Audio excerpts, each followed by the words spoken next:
Al-Hasan al-Basri rahimahullahu ta'ala, miongoni mwa maneno yake aliyotuhusia ni maneno haya, maneno ambayo kila mu'min ambaye yatamfikia maneno haya akayatia akilini na akaamua kuyafanyia kazi, basi atakuwa amefaulu hapa duniani na kesho akhira. Na yule mu'min ambaye yatamfikia maneno kama haya kisha akayapuuza au asiyafanyie kazi, basi atakuwa ni miongoni mwa waliopata hasara. Anatuambia al-Imam al-Hasan al-Basri rahimahullahu ta'ala, anatuambia tutafute ladha katika mambo matatu. Mambo matatu ambayo yule atakayejipinda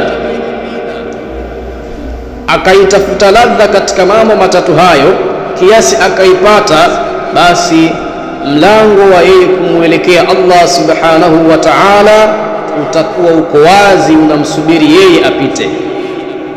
Lakini pia atakuwa minal muqarrabin, ni katika wale waja ambao Allah subhanahu wa ta'ala amewasogeza karibu na yeye.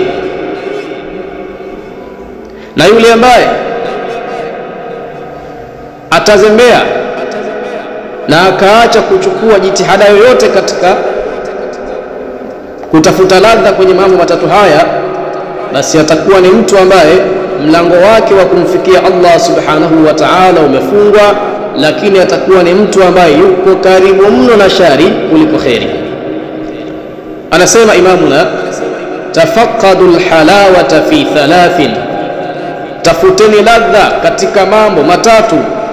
Fi salati, katika kuswali, wa fil Qur'an, na katika kuisoma Qur'an, wa fi dhikri, na katika kusoma nyiradi.